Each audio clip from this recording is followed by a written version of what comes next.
말씀 암송하겠습니다. 다 같이 시작. 자녀이면 상속자 곧 하나님의 상속자요 그리스도와 함께한 상속자이니 우리가 그와 함께 영광을 받기 위하여 고난도 함께 받아야 할지니라. 로마서 8장 17절 말씀.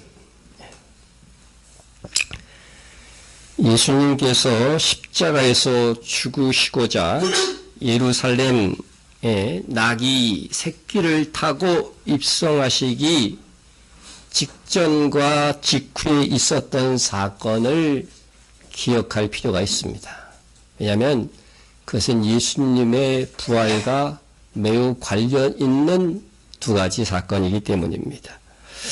예수님께서 예루살렘으로 들어오시기 하루 전날 나사로의 집에 있을 때의 상황을 요한복음은 이렇게 기록하고 있습니다. 유대인의 큰 무리가 예수께서 여기 계신 줄 알고 오니 이는 예수만 보기 위함이 아니요 죽은 자 가운데서 살리신 나사로도 보려 함이로라. 대지상들이 나사로를 죽이려고 모이하니 나사로 때문에 많은 유대인이 가서 예수를 믿음이로라. 예수님께서 십자가에서 죽으시기로 굳게 결심하시고 예루살렘으로 가는 길에 죽은 나사로를 나흘 만에, 죽은 지 나흘 만에, 그때 그 지방이면 냄새가 날 정도입니다. 그런데 살리셨습니다. 놀라운 일이 일어난 것입니다. 이 놀라운 기적의 소문들은 사람들의 입을 통해서 막 퍼지기 시작한 것이죠. 우리 주변에 이런 일이 일어나면 우리도 어떻게 되겠어요? 거품을 물고 그냥 다니면서 전할 거라고 생각이 됩니다. 그러자 너도 나도 이 이적을 일으키신 예수님과 또 살아난 나사로를 증인으로 보기 위해서 나사로의 집에 큰 무리가 모여들게 된 것입니다. 예수님께서 나사로를 살리신 이 사건은 예수님께서 십자가에서 죽으실 것이나 다시 3일 만에 살아나실 것을 믿도록 하시기 위한 사전의 조치이기도 했습니다. 예수님께서 죽어 이미 냄새가 나는 나사로를 살리시자 많은 유대인들이 믿었다고 되어 있습니다.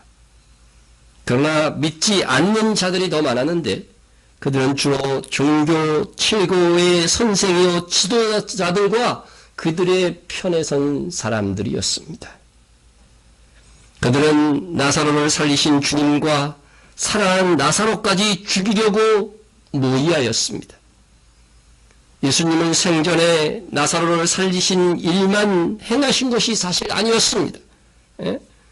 회당장 야이로의 딸과 또 나인성 가부의 아들을 살리신 일이 있었고 오병이어의 기적 등 얼마나 많은 이적을 일으키셨는지 모릅니다. 이는 다 예수님께서 구약 성경에서 예언한 메시아이심을 증거하기 위하여서 예수님을 메시아로 믿게 하기 위한 이적이었습니다. 그러나 이 많은 이적으로도 믿는 무리보다는 믿지 않는 무리가 훨씬 더 많았습니다. 같은 요한복음 12장에 보면 이렇게 많은 표적을 그들 앞에서 행하셨으나 그들이 믿지 아니하니 이는 선지자 이사야의 말씀을 이루려 하심이라. 예수께서 그리스도로 오셨음을 증거하는 표적은 충분히 행하셨어요. 그럼에도 불구하고 유대인들이 믿지 아니했습니다. 그런데 이것까지 이미 이사야가 구약시대에 예언해 놓았다고 하는 것입니다. 그러나 그런 전체적인 불신의 기조 가운데서도 예수님께서 나사로를 죽은 자 가운데서 살리시자 믿는 자들이 생겨난 것입니다. 바로 이들이 그 시대의 남은 자인 것입니다. 믿는 자들이 그 시대의 남은 자예요. 예? 성경은 어느 시대이건 뭐가 있다? 남은 자가 있다고 그랬어요. 남은 자가 있다고 그랬어요.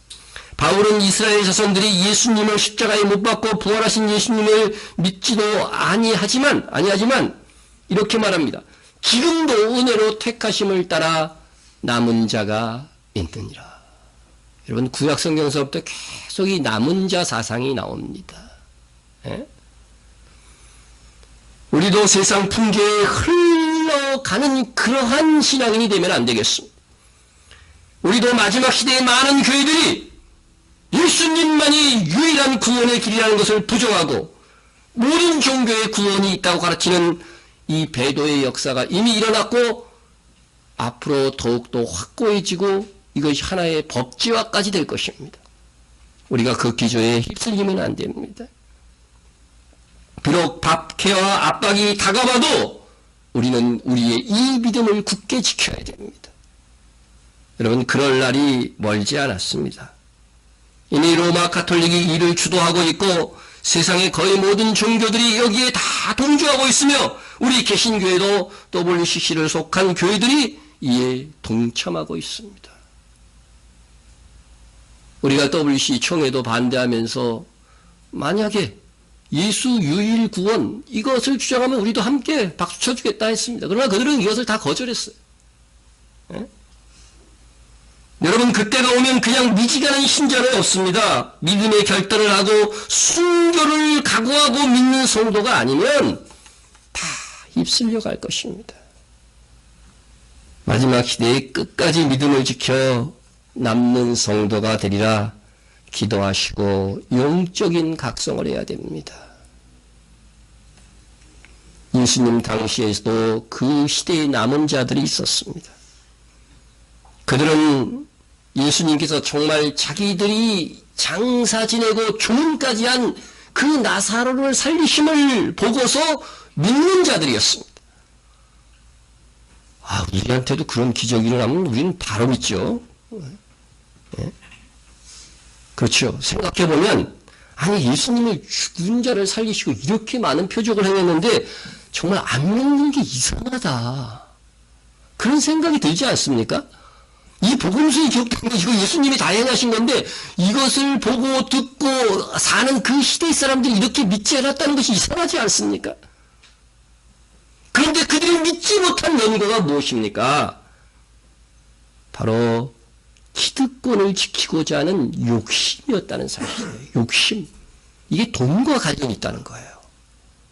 욕심이 바로 진리에 대해서 눈멀게 만든 것입니다. 예? 제가 여기서 지난주에 있었던 세월호 오주기 즈음에 있었던 일들을 말씀드리고자 합니다.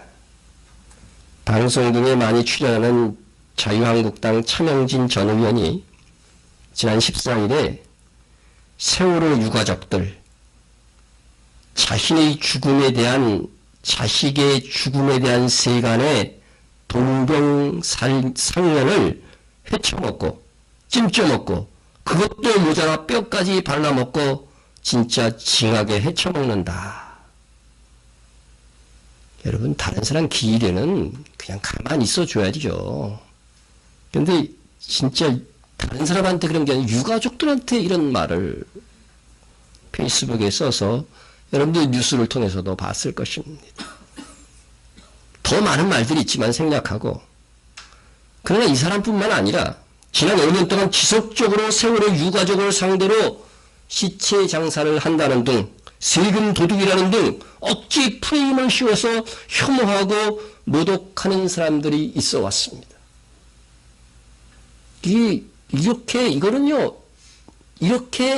이런 소문을 퍼뜨리고 이런 프레임을 씌워서 그들을 모함하는 것들이 그익적이었다고 하는 것이 이제 문서로도 발견이 됐어요. 그래서 세월호 유가족들이 받은 보상금이 정말 세금 도둑인가 팩트 체크한 것을 봤습니다. 예? 제가 뭐 자세하게 설명드릴 수는 없지만은 8억 2천만 원 수령했으니까 많이 수령한 것 같죠. 그러나 이제 보험금 1억, 그리고 국민성금에서 3억, 정부 축구 보상금 4억 2천, 이것도 정부가 일단 지급하고 청해진 해운에 구상권을 청구하여 돌려받는 돈이라고 합니다. 정부에서 준 4억 2천 중에 1억 원은 위자료고 3억 원은 일시 수익이고 2천만 원은 지연 이자라고 합니다. 그래서 다른 이 사회적 참사가 가져졌던 그런 것들을 이렇게 다른 거 비교해 봤어요. 결코 많이 받은 게 아니고 얼마 전에 있었던 경주 마우나우션 리조트에서 사고 난 대학생들은요 위자료를 3억 받았어요. 그러니까 세월호보다 더 많이 받은 거죠. 이 세월호는 1억을 받은 거니까. 예, 그러니까 국민 성금이 있어서 오히려 위자료는 적게 받은 겁니다. 그리고 이들이 총 수익이 약 10억 원 받은 걸로 나와 있어요. 그러면은 이 세월호보다 더 많이 받은 거거든요. 이렇게 사회적 참사에 대해서는 그간에 이렇게 보상해 주는 거와 비슷하게 보상받은 겁니다. 예? 그리고 세금 도둑이 절대 아닙니다. 국가 세금에서 정식으로 나가는 돈은 공식적으로는 없는 거예요, 사실은. 예? 그러나 일단 국가에서 먼저 보상해 주는 것은 사실이죠. 그런데 이러한 프레임으로 유가족을 공격하라는 문서까지 나오고 그것이 실제로 이루어진 것을 보면 참으로 놀랍습니다. 굳이 뭐 공격할 이유가 뭐가 있을까요? 국정원에서는 유가족의 카드 사용 내역까지 사찰을 했어요. 거기에다가 111명의 유가족은 보상금을 받으면 진실규명과 책임자 처벌을 강력히 주장할 수 없다 해서 지금까지도 수령을 거부하고 있는 상태예요. 돈 받지도 않았어요. 111명은. 왜 이렇게 5년이 지난 지금까지도 세월호 침몰 사건은 계속 사회적 이슈가 되는 것일까? 세월호는 배가 기운 다음은 뭐라고 방송했어요? 학생들은 움직이지 말고 그대로 있으라는 선내 방송이 있었습니다. 배가 기운 상태에서 움직이지 말고 그대로 있으라고 하는 이 지시는요, 배를 운영하는 선원들이나 선장이나 이거는 상식 이하의 지시라는 거죠. 이런 지시를 내릴 수 있는 것이 세계적으로도 유의할 것이라고 하는 거예요. 이런 지시를 내릴 수가 없대요, 상식적으로요. 예? 그리고 그 방송을 하고도 무려 100분 정도 탈출 지시를 내릴 충분한 시간이 있었어요. 그런데 끝내 그런 지시가 이루어지지 않았습니다. 그런데 세월호를 수색하다 보니까 세월호를 국정원에서 관리했던 국정원 지시사항들이 딱 이렇게 발견이 됐어요. 더기 국정원은 9시 44분 방송을 보고 세월호 사건을 인지하였다고 했지만 전화 통화 내역을 살펴본 결과 그 이전에 이미 국정원에서 먼저 세월호 청해진 회사의 임원에게 전화를 건 사실이 밝혀졌습니다. 이게 다 보도된 거예요, 이게. 예? 청해진 회사하고, 그리고 국정원하고 통화한 사실이 이게 다 보도까지 됐어요. 이게 거짓이라고 한다면 국정원에서 고발했겠죠. 예? 도대체 국정원과 세월호는 무슨 관계인가? 하나도 밝혀진 게 없습니다. 5년이라는 긴 시간이 지났지만 오히려 당시 박근혜 정권이 세월호 특조위를 무력화하는 활동을 진행했다는 사실, 그리고 경찰은 어버이연합동을 도운 특별조사민의 공청회까지 막 이렇게 방청객으로 쑤셔 넣으면서 방해를 했어요. 예? 그것도 최근에 밝혀진 뉴스입니다. 거의 당시 정부의 모든 기관이 총동원되어서 세월호의 진실이 밝혀지는 것을 막았던 것입니다. 아니, 진실이 밝혀지는 걸 왜 막을까? 난 그게 참 의아해요. 세월호가 침몰될 때 컨트롤 타워 역할을 해야 했던 청와대와 대통령이 어떻게 대처했는지는 대통령 기록물로 봉함되어서 30년이 흘러야 이제 25년 남았죠. 살펴볼 수 있게 되었습니다. 아니, 그 침몰 원인과 그에 대한 대처한 사실들이 왜 유가족과 국민들에게 숨겨야만 하는지 이건 참 의문이라는 거죠. 숨겨야 될 이유가 없잖아요. 더욱이 지난달 3월 28일 4.16 세월호 참사 특별조사위원회가 밝힌 바에 의하면 해군에서 2014년 6월 20일 세월호 사건 당의 CCTV 영상을 찍히는 그 저장하는 게 DVR이라고 해요. DVR이 수거되었는데 현재 검찰이 확보하고 있는 DVR과 이렇게 영상을 비교해 보니까 이게 다르다는 거예요. 바꿔치기 되었다는 거죠. 예? 해군이 DVR을 수거했을 때 영상을 보면은 이 고무 패킹이 떨어져 있었어요. 고무 패킹이 없다는 거죠. 수거된 거에. 그런데 검찰에 제출된 DVR을 보니까 고무 패킹이 붙어 있다는 거예요. 어떻게 수거되지도 않은 고무 패킹이 날아와서 붙었나? 정말 이상하죠. 예? 또 해군에서 이 DVR을 수거하는 영상을 이제 수거할 때에 이 머리에다 카메라 하고 하잖아요. 이거 그 해경에 넘겼다는 거예요. 수거하는 영상을 파일로 해서 해경에 넘겼는데 해경에서 조작됐다고 해군 측이 밝혔어요. 이번에 해군이. 예? 해군 관계자는 해군이 당초 해경에 넘긴 수색 장면의 영상은 34분짜리 한 개의 파일이라는 거죠. 근데 나중에 해경에서 공개할 때는 이게 8분짜리와 26분짜리 두 개 파일이 된 점이 석연치 않다고 했는데 8분짜리는 진짜 같고 26분짜리는 조작됐다. 그 증거로 뭘 얘기를 했냐면요. 이거 KBS 뉴스에서 뉴스 한 거예요. 예? 하나의 파일로 분명히 인계했는데 나중에 보니까 8분짜리 영상에는 수거할 때에 이 수거 대원이 낀 장갑이 검은색이라는 거예요. 근데 26분짜리에 보니까 흰색 장갑이더라고요. 흰색 장갑. 예? 그래서 A 중사한테 확인을 해본 결과 우리는 검은색 장갑을 받아가지고서 검은색 장갑 끼고 착용했다고 했다는 거예요. 예? 그런데 26분이라고 하는데 상당한 이 분량의 이 영상에는 흰 장갑을 끼고서 수거하는데 그건 자기가 아니라는 거예요. 이거 수거하는 것도 어떻게 해요? 연출까지 나중에 한 거야. 그러니까 연출까지 해서 조작을 한 겁니다. 무엇 때문에 DV 수거 영상까지 거짓으로 연출하고 조작한 것일까? 그 수거하면서 뭐가 찍혔길래 도대체? 예? 원본에서 무엇을 숨기고 싶었기에 수거하는 영상조차 없애고 연출 조작한 것일까요? 거기에다가 두 개의 영상 어디에도 3층 안내데스크에서 DVR을 수거하는 장면 자체가 없대요. 아니 이마에다 카메라 꼈는데 수거하는 장면이 없을 수가 없는 거잖아요. 근데 없더라는 거죠. 결국 사라진 26분 영상에 DVR을 수거하는 장면이 있다는 것인데 행방불명입니다. 이에 해경은 대답하기를 해군에서 넘겨나온 수색 영상 전체를 살펴보는 중이라고만 답변을 했습니다. 아직 해경은요, 제대로 된 답변조차, 변명조차 하지 못하고 있는 시점입니다. 누가, 왜 세월호 DVR을 바꿔치기 한 것일까? 그리고 왜 수거하는 영상까지 거짓 연출 조작한 것일까? 그 안에 어떤 영상이 촬영되었길래? 그뿐 아니라 세월호 내에 설치된 이 CCTV에서 촬영된 영상이 담겨져 있는 이 DVR이 5년 전 검찰이 복원한 결과 참사 발생 3분 전까지만 8시 46분까지 영상만 딱 있어가지고서요 침몰 원인과 선내 구조 상황을 확인할 수 있는 영상이 없다고 했습니다.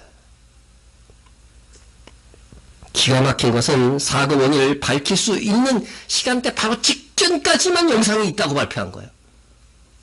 그런데 세월호 생존자 중에 사고 당일 세월호가 이미 기온 오전 9시 30분까지 3층 안내데스크에서 CCTV 화면이 작동되는 걸 분명히 봤다고 증언을 했어요.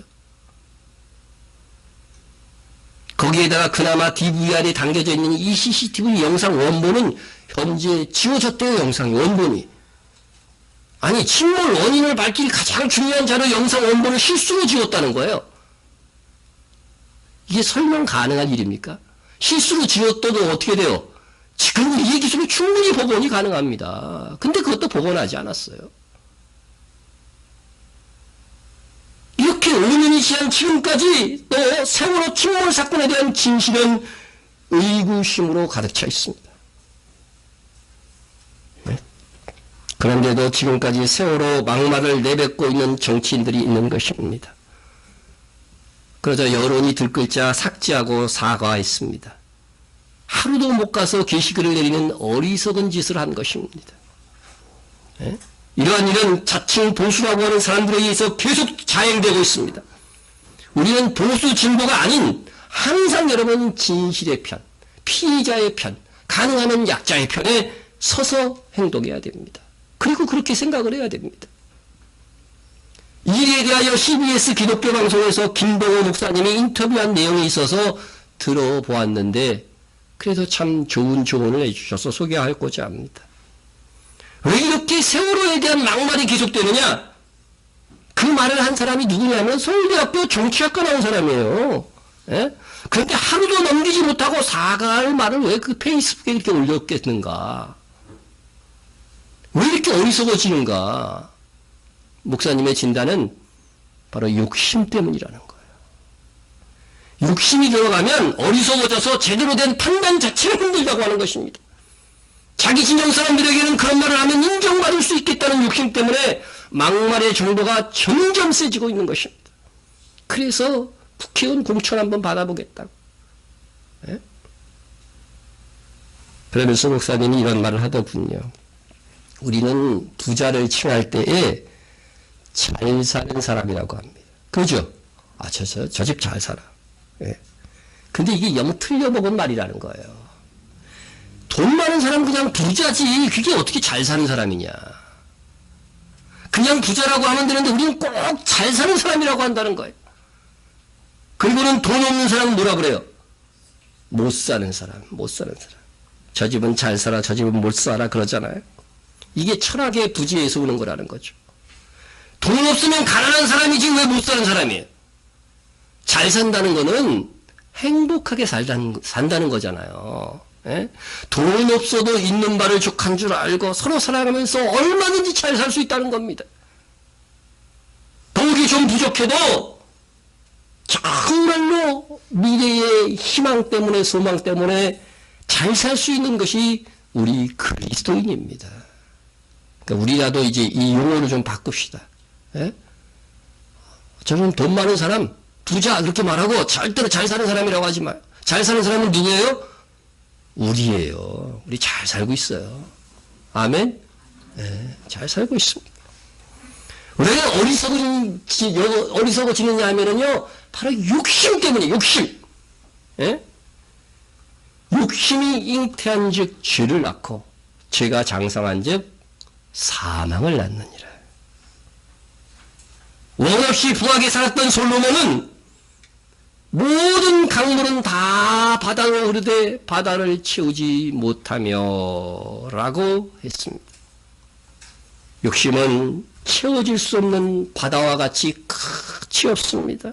세상 정욕, 세상 즐거움 다 마찬가지입니다. 욕심의 바다는 다 채울 수가 없습니다.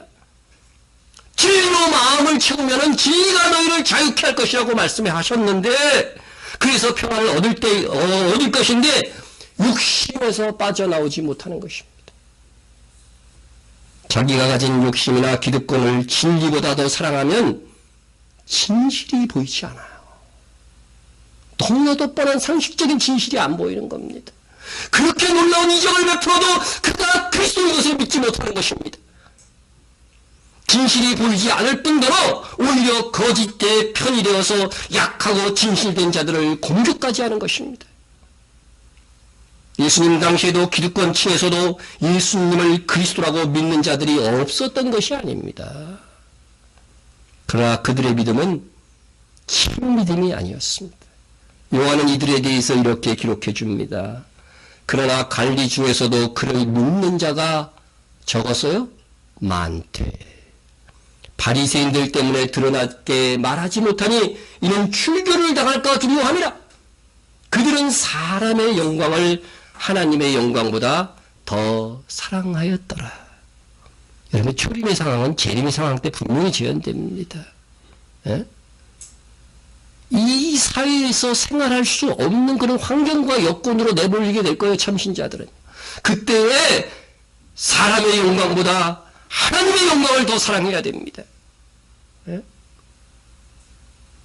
여러분 입으로 시인할 수 없는 믿음은 구원받을 만한 믿음이 아닙니다. 이거 분명히 아셔야 됩니다. 예? 나는 마음으로는 믿고 있어. 마음으로는 당신 사랑해. 근데 겉으로 하나도 안 나타나.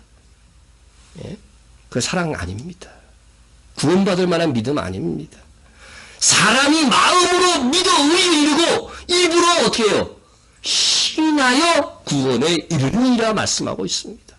당당하게 어떤 상황 속에도 나의 믿음을 표출할 수 없다고 한다면, 숨긴다고 한다면 이거 구원 얻을 만한 믿음이 아닌 거죠. 여러분은 사람의 영광과 하나님의 영광 중에 무엇을 선택하시겠습니까? 이 세상에서 잘 되는 것과 하나님 나라에서 잘 되는 것 중에 무엇을 선택할 것입니까? 정말 믿음의 사람은 하나님의 나라에서 빛나기 위해서 오늘을 삽니다. 그 나라에서 영광을 위해 오늘의 손해를 각오하고 박해도 각오하고 그 나라를 위해서 시간을 사용하는 것입니다. 그렇게 하고 계십니까? 마지막 시대의 참 신자들은 더 이상 세상의 영광, 사람의 영광을 구하지 않을 것입니다. 오직 그 나라의 영광을 바라보고 특단의 삶을 살게 될 것입니다. 다수의 유대인들은 예수님의 그 많은 이적과 부활하심을 보고도 믿지 않았습니다. 그러나 유대인들이 예수님을 거절하게 된 것은 한편으로는 또 우리 이방인들을 위한 하나님의 은혜였습니다.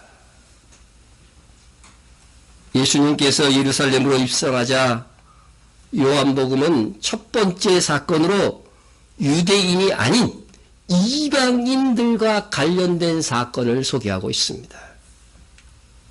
명절에 예배하러 올라온 사람 중에 헬라인 몇이 있는데 그들이 갈릴리 베스다 사람 빌립에게 가서 청하여 이르되 선생이여 우리가 예수를 배우고자 하나이다 하니. 주석을 보니까 여기서 헬라인이라 하면 반드시 헬라인이란 그리스 사람이라는 뜻이잖아요. 그리스 사람을 가리키는 것이 아니라 당시 이방 세계가 로마의 지배 아래 있긴 했지만은 모두 다 뭐를 썼어요? 헬라어를 썼다는 거예요. 그래서 이 이방인들을 대부분 다 헬라인이라고 하는 이 말로 통칭했다고 하는 사실입니다. 그러므로 복음서의 헬라인이라 하면 이방을 가리키는 표현입니다. 그 헬라인 몇 사람이 제자 빌립에게 가서 예수님을 좀 뵐 수 있냐고 청한 것입니다. 그러자 이제 빌립과 안드레가 같이 예수님께 가서 이 헬라인 몇 사람들이 예수님을 좀 뵙고자 하십니다. 이렇게 이야기를 드렸습니다. 여러분 이 사건은요 예수 그리스도의 죽으심과 부활 사건 이후에 이 구원의 복음이 유대인에게서 이방인으로 넘어갈 것을 넌지시 말씀하고 있는 거예요. 예? 그래서 여기서 이방인이 등장하는 겁니다. 예? 하여간 예수님께 이 요청을 하게 되자 그러자 예수님께서 이렇게 대답해 주십니다. 인자가 영광을 얻을 때가 왔도다. 내가 진실로 진실로 너에게 이르노니 한 알의 밀이 땅에 떨어져 죽지 아니하면 한 알 그대로 있고 죽으면 많은 열매를 맺느니라. 아니 빌립과 안드레가 헬라인 몇 사람이 와서 지금 만나고자 하는데 만나겠다 안 만나겠다 이게 좀 명확하게 예수님이 말씀하시면 좋은데 그런 말씀은 없고 인자가 영광을 얻을 때가 왔도다 그렇게 말씀하시는 거예요. 인자의 영광, 이 예수님의 영광은 부활 생천하시고 아버지의 왕권을 물려받는 것으로 이후 나타나죠. 그때가 가까이 왔다고 했는데 그 영광은 어떻게 얻는 것이냐? 한 알의 밀이 땅에 떨어져 죽어야만 한다는 것입니다. 땅에 밀이 이렇게 떨어져서 썩지 않으면요 절대로 많은 열매를 맺을 수가 없어요. 인류 역사에서 밀이 썩어지지 않냐고 열매를 많이 맺은 적이 한 번이라도 있었을까요? 없었어요. 이거는 불가능한 일입니다. 이게 바로 영적 진리라고 하는 거죠. 내가 죽지 않고 많은 열매를 거둘 수 있을 것이라고 생각하면 단 한 번도 일어나지 않는 일을 기대하는 어리석음입니다. 아이들은 부모의 썩는 가슴을 먹고 자란다는 말이 있듯이 정말 그런 것 같습니다. 누군가의 희생이 바탕되지 아니하고 빛나는 결과는 없습니다. 언젠가 라디오 방송을 듣다 보니까 보훈처에서 일제강점기 때에 이 독립투사들을 좀 발굴해서 훈장도 주고 그의 후손들에게 연금을 주고는 하는 그런 일을 하고 있지요. 근데 그 독립투사들의 아내들에 대한 이야기를 들은 적이 있습니다. 그녀들은 남편이 독립운동을 하는 동안 집에서 뭐 했겠어요? 아이들 키우고 부모님, 시부모 섬기고 가정의 대소사를 뒷받이를 하느라고 평생의 한 고생은 이루 말할 수가 없다는 겁니다. 게다가 남편이 독립운동하다가 일찍이라도 죽은 경우에는 남은 세월 가장에 못가지 하면서 평생 눈물 젖은 빵을 먹었다는 겁니다. 그런데 독립소원 할 때는 그 아내들이 올라가는 게 아니고 누가 올라가요? 그 남편만 올라간다는 거죠. 예.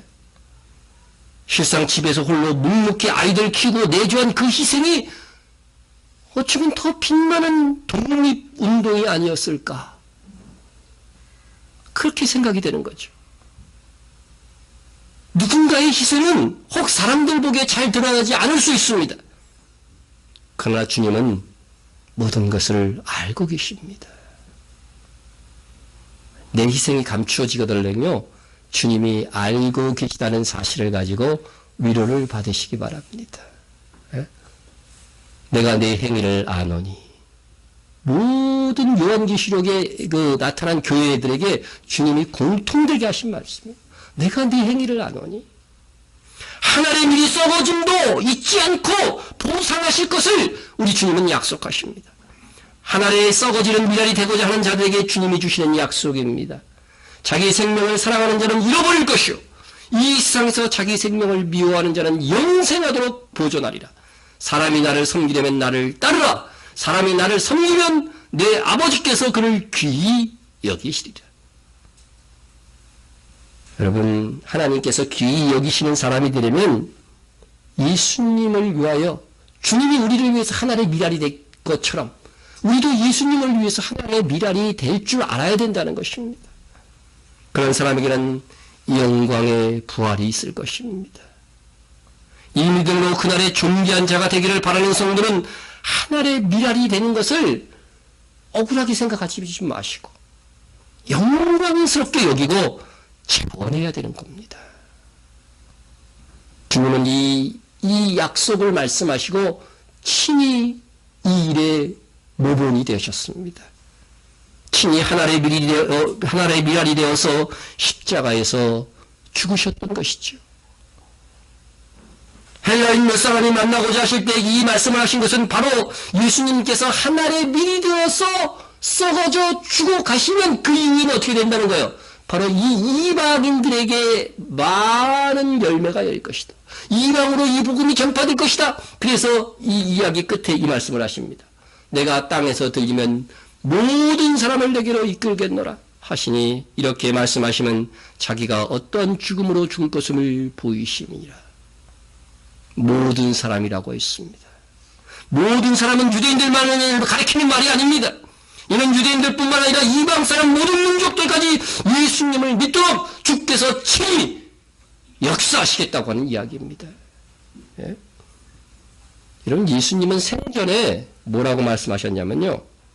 제자들에게 이방인의 길로도 가지 말고, 가지 말라고 그랬어요. 이방인한테. 헬라인에게 가지 말라고 그랬어요. 전도하러. 이방인의 길로도 가지 말고, 사마리아인의 굴로 들어가지 말고, 오히려 이스라엘 집에 잃어버린 양에게로 가라 하셨지만, 예수님께서 십자가를 지시고 하나님의 밀로서 십자가를 밀로서 죽으시고 난 다음에는 어떻게 된다는 거예요? 이 이방에도. 그죠? 이방인이 중심이 되어서 오히려 하나님의 나라를 건설해 갈 것을 미리 말씀하신 것입니다. 이렇게 예수님께서 생전에는 이스라엘 집에 잃어버린 양들을, 그래도 남은 자들이죠. 남은 자들을 구원하시고, 그리고 이후에는 이방의 복음이 전해질 것을, 이란 이 말씀은요, 이미 이것도 구약의 이사야 선지자로부터 예언된 말씀이라는 겁니다. 주님은 오셔갖고 예언되지 않은 것을 이루시는 것이 없어요. 다 예언된 것을 이루셔요. 그래야 이분이 진정한 메시아인 것이 드러나는 거기 때문에 그런 것입니다. 그 이사야서 말씀을 보겠습니다. 네가 나의 종이 되어. 예? 이것은 성부 하나님 아버지께서 성자 예수님, 여호와의 종으로 오실 예수님에 대해서 하시는 말씀입니다. 내가 나의 종이 되어 야곱의 지파들을 일으키며 이스라엘 중에 보존된, 다시 말해서 남은 자라는 거예요. 여기. 예? 이스라엘 중에서 남은 자를 돌아오게 할 것은 매우 쉬운 일이라. 예수님의 첫 번째 사역은 뭐라고요? 이스라엘 중에서 보존된 그 남은 자들을 구원하는 거예요. 그러나 이어지는 말씀을 보시면 내가 또 너를 뭐로요? 이방의 빛을 삼아 나의 구원을 베풀어서 땅끝까지 이르게 하리라. 예수님이 오신 이 사건 이후에 왜 복음이 이방 세계로 퍼져와서 우리까지 믿게 되었느냐? 이미 예수님이 오시기 700년, 600년 전에 이미 다 예언되어 있는 거예요. 이방까지 복음이 전파될 것이라고 하는 것입니다. 예?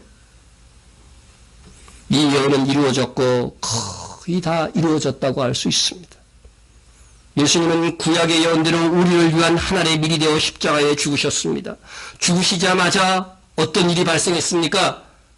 예수님이 죽으시자마자요, 그 예루살렘에 있는 무덤들이 펑 하고 땅이 막 진동하면서 열리는 놀라운 사건이 발생했습니다. 예? 땅이 진동하며 바위가 터지고 무덤들이 열리며, 그 당시에요, 무덤들은 다 이 바위돌로 막아놨거든요. 예? 바위가 터지고 무덤들이 열리며 자돈 성도의 몸이 많이 일어나대. 그리고 이 부활한 성도들이 아주 절제심이 있어요. 그 무덤에서 계속 있다가 예수의 부활 후에 그들이 무덤에서 나와서 거룩한 성, 어딥니까? 예루살렘이죠. 거룩한 성에 들어가 많은 사람에게 보이니라. 예수님께서 죽으시자 바로 무덤이 열리며 죽은 성도들이 부활했습니다. 그리고 그 부활하고 나서 예루살렘에 들어가 많은 사람들에게 보였다고 했습니다. 여러분, 이것을 한번 상상해 보십시다. 가족 중에, 이웃 중에 분명히 죽었어요. 내가 장사까지 지낸 거 분명히 봤어요. 죽은 시체까지 무덤 속에 막 집어넣는 것까지 다 봤어요. 죽은 지 몇 년 된 사람도 있습니다. 그런데 그들이 예수님의 부활 소식이 들리는 가운데에서 살아서 돌아온 것입니다. 우리에게 이런 일이 일어나면 어떨까요? 얼마나 놀랄까요? 저도 우리 돌아가신 아버님이 지금 막 뒤에서 막 들어오시고 반가움보다는 이게 지금 으악 놀랄 거. 정말 그 시대 사람들에게 하나님께서 쇼크를 주신 거예요. 예수님의 부활은 확실하다고 하는 사실들을, 예수님의 몸을 보지 않은 사람들에게까지도 성도들의 부활을 통해서 증거하신 것입니다. 그래도 안 믿는 사람이 더 많았다는 사실이 놀랍지 않습니까? 예?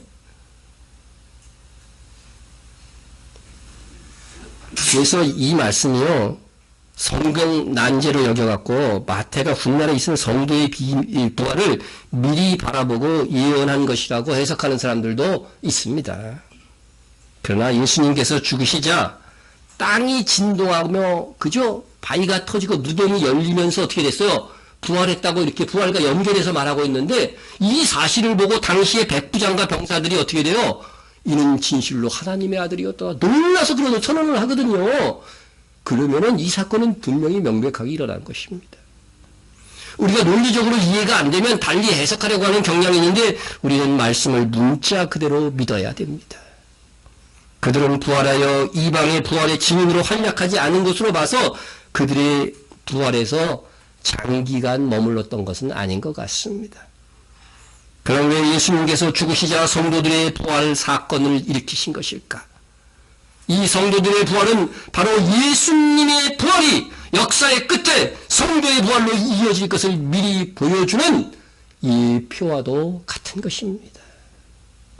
그때 우리는 부활하여 예수님과 함께 왕노릇하게 될 것입니다. 뭐예요? 다 왕노릇 합시다. 예? 왕노릇 할 생각 별로 없어요? 저는 왕노릇 할 겁니다. 예? 예수님께서 십자가에서 죽으시고요, 예루살렘에서 이제 낙이 타고 입성하실 때 무리들이 종려나무 가지를 흔들며 했던 말씀이 이거잖아요. 예? 호산나 청승하리로다. 주의 이름으로 오시는 이 곧 이스라엘의 왕이시라. 그들은 메시아에 대한 예언대로 이스라엘의 왕으로 예수님께서 이제 입성하는 걸로 생각한 거예요. 예? 예수님께서 세상에 계실 때에 이스라엘은 어디의 식민지였죠? 로마의 식민지였어요. 그러니까 이제 로마를 때려부시고, 그죠? 예수님의 그 권력으로 때려부시고 어떻게 한다는 거예요? 이제 이스라엘의 왕이 되어져서 예언대로 만국을 다스리는 왕이 될 것이다. 이스라엘은 세계에 우뚝 서는 나라가 될 것이다. 예? 하지만 예수님은 체포되시고 십자가에서 죽으시자 그들은 실망할 수밖에 없었습니다. 근데 오늘날은요, 정반대 현상이 일어나요. 이 마귀는요, 반대 현상만 일으키는 거예요. 예? 예수님 당시에는 예수님께서 바로 이스라엘의 왕이 될 것이라고 착각하는 사람들이 문제였는데, 정작 우리 시대에는, 정작 예수님께서 예루살렘으로 오셔서 1000년 동안 만국을 다스릴 왕이 될 그 시기가 다가오는데, 그런 천년왕국이 어디 있냐고. 예? 그건 다 상징이라고. 예? 그래서 천년왕국은 교회가 땅끝까지 복음을 전파하는 기간을 상징적으로 말하는 것이다. 그렇게 해석을 해버립니다. 그러나 다음의 말씀만 관찰해도 분명히 다시 오실 주님이 정말 우리가 사는 이 세상에 있어요. 1000년 동안 왕국을 할 것임을 분명히 선언하고 있습니다. 예수님께서 재림하신 다음에 계시록의 말씀입니다. 또 내가 보좌들을 보니 거기에 앉은 자들이 있어 심판하는 권세를 받았더라. 이 말씀을 보면 예수님께서 지상 재림하셨을 때 주와 함께 보좌에 앉아 왕노릇할 자들이 있어요, 없어요? 지상 재림할 때 이미 같이 주님하고 내려오셨다는 거예요. 내려왔다는 거예요, 이 자들이요. 그들이 무슨 권세? 심판하는 권세. 그러니까 왕이죠, 왕. 예? 근데 이들이 누굴까요? 누군데 예수님하고 같이 재림해갖고 보좌를 갖고 있어? 왕들이라는 거예요, 왕들. 예? 그냥 보좌 이렇게 단수로 얘기했으면 뭐예요? 예수님의 보좌라고 생각할 텐데 보좌들이 있다고 하는 사실입니다. 이 자들은 주님께서 그 전에 공중 강림 시에 부활하여 휴거된 성도들이에요. 그들이 하나님의 존전으로 갔다가 주와 함께 지상 재림하여 주님의 보좌에 함께 앉아있는 모습입니다. 그래서 보좌가 아니라 보좌들이라고 한 것입니다. 그런데 이어서 추가로 주님의 보좌에 함께 앉아서 왕노릇 할 자들이 있어요. 추가로. 누굴까요? 누굴까요?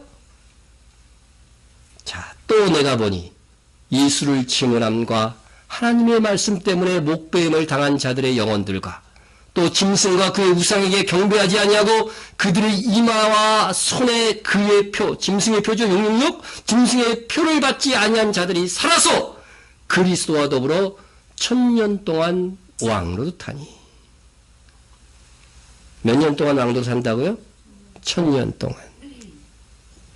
이것이 1000년이라는 말이 상징이 될 수 없는 것은 그 다음 구절에서 더욱 확신을 얻게 합니다. 그 나머지 죽은 자들은 그 1000년이 차기까지 살지 못하더라. 이는 첫째 부활이라. 여러분, 성도들이, 성도 외에, 죽은 자들 중에 성도 외에, 그죠? 불신자들이 있을 거 아니에요? 불신자들은 언제까지? 1000년이 차기까지. 성도들보다 어떻게 해요? 1000년 뒤에 어떻게 된다는 거예요? 부활한다는 거예요. 그러면 이 1000년이 상징입니까? 분명한 기간인 거죠. 그죠? 이걸 어떻게 상징으로 해석할 수가 있어요? 예? 상징으로 해석할 수 없는 겁니다. 예? 이 시간적 차이를 그럼 어떻게 설명할 거예요? 예? 그러면 왜 1000년의 다스림 기간이 있느냐? 그것은 제가 간단하게 말씀드린 적도 있고 또 계시록 20장도 또 제가 설교할 것이기에 그때 또 말씀드릴 기회가 있을 것입니다. 단지 여기서 중요한 것은 이 첫째 부활에 참여하여 주와 함께 왕노릇하는 자들은 한 번의 부활이 아니라 두 번의 부활에 걸쳐서 확정된다는 것입니다. 첫째는 주님 공중 강림하실 때 부활한 성도들, 그때 살아있는 성도들은 호련히 변화되어서 부활될 것입니다. 그래서 그들이 휴거될 것이라고 얘기하는 것이죠. 예? 여러분, 휴거될 때의 기준으로 말하면 휴거되는 성도는 그때까지 어떻게 돼요? 모범된 신자예요. 휴거되지 못한 성도는 모범되지 않았지만 이후에 어떻게 되는 거예요? 아주 환난을 겪으면서 정결하게 되는 것입니다. 그것은 마태복음 24장을 보면 그건 분명히 나타나 있어요. 예? 성숙한 성도가 휴거되지 않는 경우는 없어요. 그러니까 여러분 다 휴거됐는데 나만 남았다 그러면 그때 좌절하고 이상하게 생각하면 안 돼요. 마지막 기회다 하고서 어때? 그 환란 속에 믿음을 지켜야 되는 겁니다. 예? 자, 이 봅시다. 우리가 예수께서 죽으셨다가 다시 살아나심을 믿을진데 이와 같이 예수 안에서 자는 자들도, 예수 안에서 자는 자들이 뭐예요? 예수 믿고 죽은 자들을 얘기하는 거죠. 그죠? 죽은 자들을 말해요. 예수 안에 자는 자들도 하나님이에요. 이게 주체가 누구예요? 하나님이 그와 함께, 그는 누구겠어요? 예수님이에요. 예수님과 함께 데리고 오시리라. 하나님이 예수님과 함께 죽은 성도들을 어떻게 돼요? 데리고 오신대요. 데리고 오신대요. 아니, 죽은 성도는 죽은 다음에 하나님의 나라에 가 있는 거 아닌가? 이렇게 생각하잖아요. 그런데 이게 죽은 성도들도 예수님과 함께 데리고 오신다고 하는 이 하나님의 이 선언은 뭔가 하는 거죠. 네? 여러분, 우리는 예수님의 부활을 믿기에 오늘 부활절 감사 예배를 드리고 있습니다. 우리가 예수께서 죽으셨다가 다시 살아나심을 믿을진데, 다시 말해 부활신앙을 가진 사람들은 하나님께서 어떻게 하신다고요? 예수님과 함께 하나님이 계신 곳으로 데리고 오게 만들겠다고 하는 선언이십니다. 이어지는 말씀에 어떤 방법으로 또 언제 이 일이 이루어지는가를 설명해 주고 있어요. 주께서 호령과 천사장의 소리와 하나님의 나팔 소리로 친히 하늘로부터 강림하시리니, 지상 재림이 아니고 강림입니다. 하늘로부터 강림하시리니, 예? 어떤 순서와 방식으로? 그리스도 안에서 죽은 자들이 먼저 일어나고, 바로 예수를 믿고 죽은 자들을 말하는 거죠. 그리스도 안에서 죽은 자들이 먼저 일어나고, 그 후에 우리 살아남은 자들도 그들과 함께, 여러분, 죽은 성도들이 부활하고 우리도 호련히 변화되어서 그들과 함께 구름 속으로 끌어올려 공중에서 주를 영접하게 하시리니, 그리하여 우리가 항상 주와 함께 있으리라. 구름 속으로 끌어올린다는 게 뭐예요? 휴거죠, 휴거. 공중에서 누구를 영접해요? 주를 영접한다. 근데 이게 영접이라는 단어에 제가 물음표를 해놨죠? 이 영접이라고 하는 단어를 제가 원어를 찾아보니까, 이게 우리가 흔히 영접하는 자 그 이름을 그런 영접의 단어가 아니더라고요. 영접이라고 했으면 안 돼, 지금 번역을. 주를 만나게, 미팅이라는 뜻이에요. 영어로 하면 미팅. 주와 함께 만나게 된다는 의미예요. 주를 영접해야 한다. 영접해갖고 지상으로 같이 내려오는 것으로 착각할 수 있다는 거죠. 이 언어 자체가, 단어 자체가. 그러니까 거기서 주님을 만나가지고서 하나님의 나라로 다시 가는 거예요. 아버지가 계신 곳으로 다시 가는 거라는 거죠. 그래서 지상 재림할 때 우리가 항상 주와 함께 그때부터 있게 되니까 어떻게 돼요? 같이 재림하는 같이 재림했을 때, 이때 휴거된 성도들은 결국 나중에 어떻게 되는 거예요? 그 보좌들을 갖고 있는 거죠. 주와 함께 왕도로 탈 자들이니까. 보좌들이 그래서 있는 거예요. 수많은 보좌들이 있는 거죠. 그러나 그 대환란 기간 동안에 환란 속에서 정결해진 성도들도 어떻게 돼요? 두 번째 부활하게 될 것입니다. 두 번째 부활하게 돼서 그들과 함께 왕도 타게 되는 것이죠. 그래서 여러분, 첫째 부활이라고 하는 것은요, 죽은 공중 강림 시에 부활할 성도들과, 또한 2차 지상 재림 시 2차 부활을 2차적으로 또 예수님이 지상 재림할 때 환난을 통과한 성도들이 어떻게 돼요? 그때 호련히 변화되거나 부활하는 거예요, 다시. 그래서 이 두 번의 부활을 합쳐가지고서 뭐라 그래요? 첫째 부활이라고 하는 거예요. 그게 분명히 그것을 설명하고 있는 것입니다. 예? 이 첫째 부활에 참여한 자들은 복이 있고 거룩하도다. 둘째 사망이 그들을 다스리는 권세가 없고 도리어 그들이 하나님과 그리스도의 제사장이 되어 1000년 동안 그리스도와 더불어 왕노릇하리라. 이 첫째 부활에 참여하는 자들에게 가장 좋은 거는 뭐냐면요, 둘째 사망이 그들을 다스릴 수 없다는 것입니다. 그럼 첫째 부활이라고 하니까 둘째 부활이 있을 거로 생각할지 모르지만, 둘째 부활은요, 곧 둘째 사망이에요. 우리 성경을 보면 그걸 정확하게 알 수 있습니다. 예? 죽은 자들이 자기 행위를 따라 책들에 기록된 대로 심판을 받으니, 바다가 그 가운데에서 죽은 자들을 내주고, 여러분, 그 천년 왕국 동안에요. 이렇게 산 다음에 불신자들이 부활하잖아요. 부활할 때에도 천년 왕국 때 끝에 가서는요, 이들이 다 거의 다 일어나가고 그리스도를 대적하게 돼요. 이 성경이에요. 그 사람들이 죽었을 거 아니에요. 그러니까 그 사람들은 바로 죽었으니까 어떻게 돼요? 바다가 그 가운데서 죽은 자들을 내주고, 이렇게 하는 거죠. 내주고, 또 사망과 음부도 그 가운데서 죽은 자들을 내주면, 이미, 그죠? 주님이 오시기 전에, 강림하시기 전에 죽었던 수많은 불신자들도요, 그때에 부활하게 되는 겁니다. 그때 부활하게 되는 거죠. 각 사람이 자기 행위대로 심판을 받고, 사망과 음부도 불못에 던져지니, 이것은 둘째 사망, 곧 불못이라. 사망을 가져왔던 이 사탄 마귀도 다 불못에 던져지는데 이것을 뭐라고 그래요? 둘째 사망, 곧 불못이라. 둘째 사망은 불못에, 영원한 불못에 던져지는 것입니다. 예?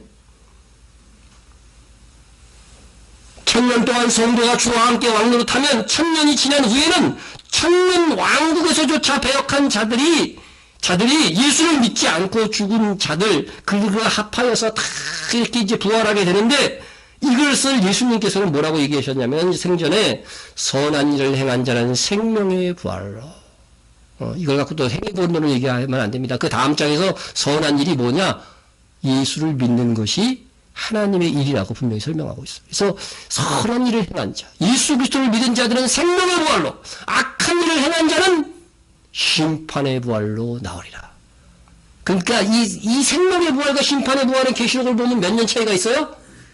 1000년의 차이가 있는 거죠. 그런데 이 심판의 부활은 부활이기 때문에 둘째 부활이에요. 그러나 계시록은 이 둘째 부활을 뭐라고 설명하고 있어요? 둘째 사망이라고 설명하고 있는 겁니다. 그래서 둘째 부활이라고 하는 것은 없어요, 성경에. 성도의 둘째 부활은 없어요. 첫째 부활만 있습니다. 둘째 부활은 누구의 부활이에요? 심판의 부활, 불신자들의 부활을 말하는 것입니다. 그래서 생명의 부활과 심판의 부활은 계시록을 청량하면 무려 1000년의 간격을 두고 일어나는 사건이라는 것을 알아야 됩니다. 그러나 그들이 심판을 받아 지옥의 영원한 불못에 떨어지는 이 영원한 사망에 이를 것이기 때문에 계시록에서는 둘째 부활을 둘째 사망으로 가리킨다. 예. 여러분, 둘째 부활, 다시 말해서 둘째 사망, 어디에 떨어져요? 불못에 떨어지는 겁니다. 예? 심판받고요. 이것도요, 죄를 많이 행한 사람은 어떻게 돼요? 지옥의 밑바닥이라고 하는 표현이 있어요. 밑바닥에 떨어지는 거죠. 예? 이 불못에서 영원히 산다고 생각해 보세요. 지금 경성하는 것이 낫죠. 예? 예수를 믿느냐 믿지 않는 것은 얼마나 엄청난 차이를 가져온다고 하는 것을 알아야 됩니다. 예?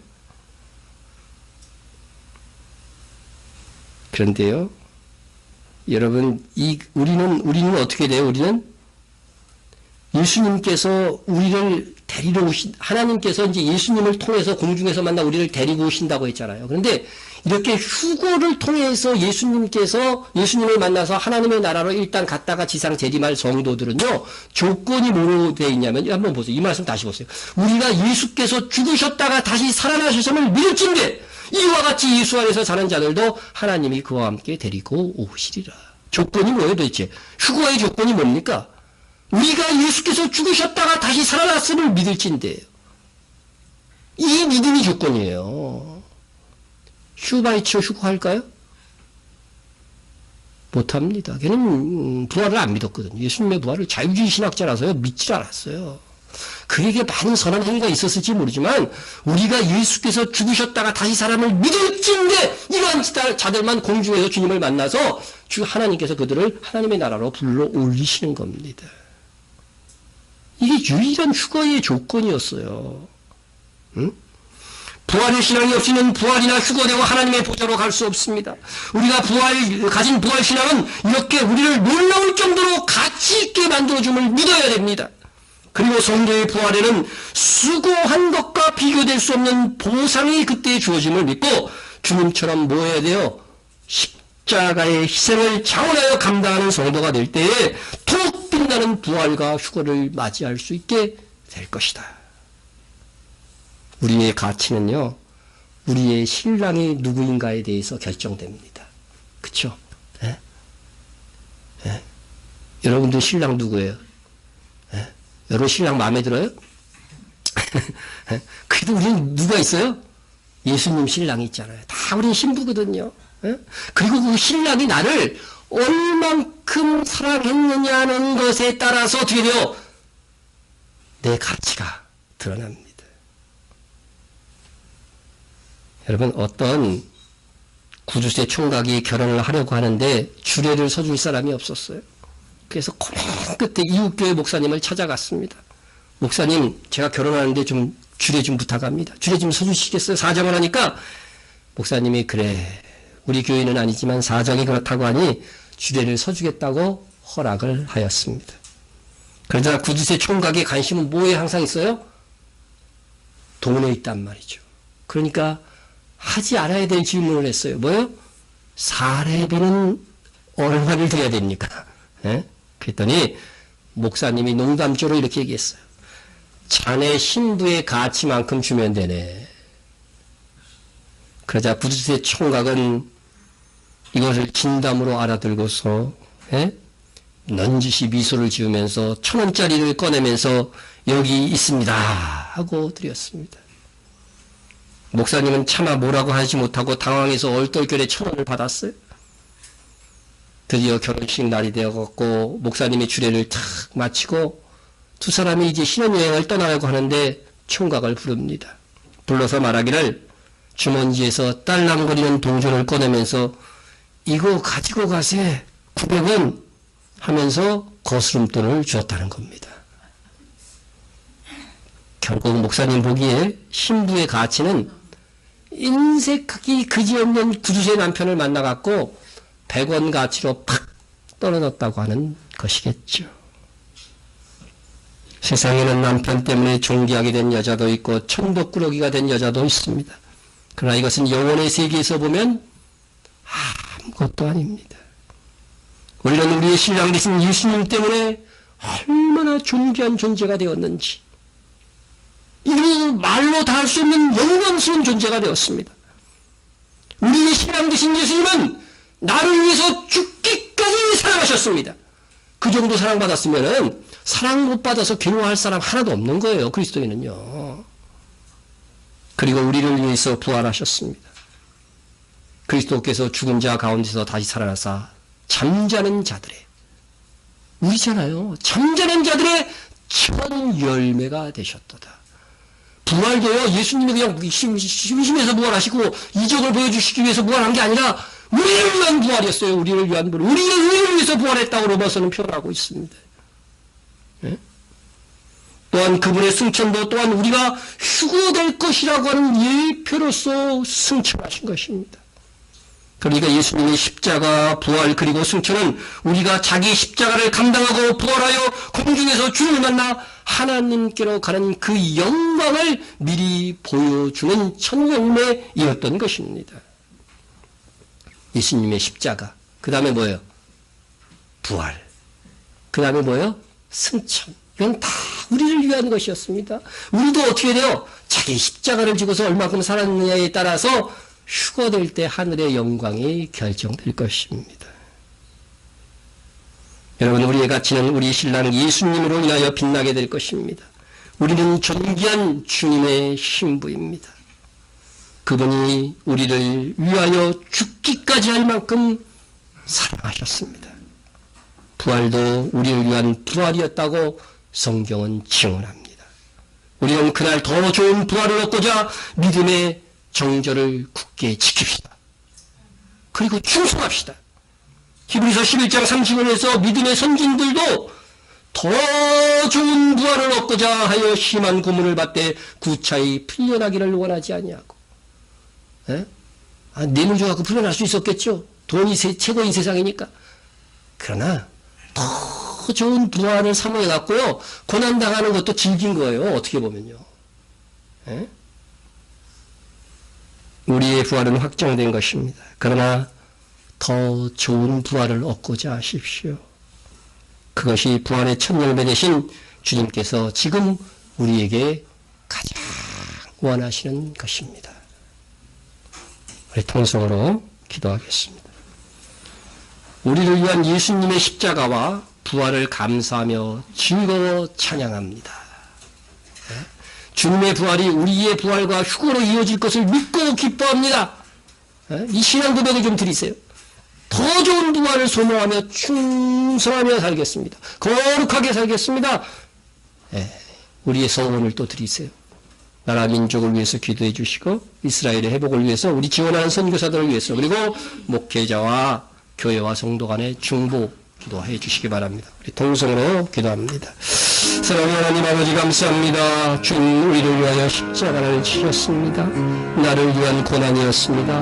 나를 위한 피를 흘리셨습니다. 나를 위하여 살이 찢기셨습니다. 그러나 또한 나를 위하여 부활하셨습니다. 우리의 부활을 아버지 믿음을 주시기 위하여서 우리에게 이 부활의 확신을 주시기 위하여서 부활하신 주님 또 우리에게 분명한 휴거가 있다고 하는 것을 증명하시기 위하여 또한 하늘로 승천하였으니 즐거워 찬양합니다. 주님의 부활이 우리의 부활과 휴거로 이루어질 것을 믿습니다. 믿고 기뻐합니다. 그리하여 더 좋은 부활을 소망하면서 충성하며 살겠습니다. 최선을 다하는 삶이 되겠습니다. 거룩히 살도록 노력하게 싸우니 성령 충만케 하시고 도와주시기를 간절히 빌고 원합니다. 나라 민족을 위해서 기도합니다. 이 나라 이 민족 평화의 민족이 되게 도와주시고 마지막 시대에 쓰임받는 나라와 민족과 한국교회가 되게 하옵소서. 이스라엘의 회복을 위해서 기도하니 깨어있는 아버지 하나님 민족 깨어나는 이스라엘이 되게 도와주시고 우리가 아버지 하나님의 정말 우리의 헌금을 통해서 지어놓은 각각의 선교사들마다 있는 위치에서 성령 충만한 사역자들이 되게 하여 주시옵소서. 목회자인 부족한 종과 전사님을 살펴주시고 우리 교회가 정말 마지막 시대에 깨어있는 참된 그리스도의 교회가 되게 도와주시고 또한 뷰티 홀리너스를 통하여서 이스라엘 성도에 힘쓸 수 있는 교회가 되게 하여 주옵소서. 우리 성도가 연약한 성도들이 있습니다. 말씀을 그렇게 들으면서도 깨어나지 못하는 성도도 있습니다. 불쌍히 여겨주시고 긍휼히 여겨주시옵소서. 예수님 이름으로 기도드립니다. 2000년 전에 오셔서 우리 죄를 대속하여 죽으시고 우리의 의를 위해서 부활하신 주님 감사와 찬양을 드립니다. 주님의 부활을 따라 우리의 부활이 이루어질 것이며 곧이어 휴거될 것임을 믿습니다. 주와 함께 왕노릇하는 부활의 영광을 삼아오니 지금부터 남아있는 삶을 주를 위해 살게 하시고 그리하여 더 좋은 부활을 얻게 하옵소서. 예수님의 이름으로 기도드립니다. 아멘. 우리 다 같이 일어나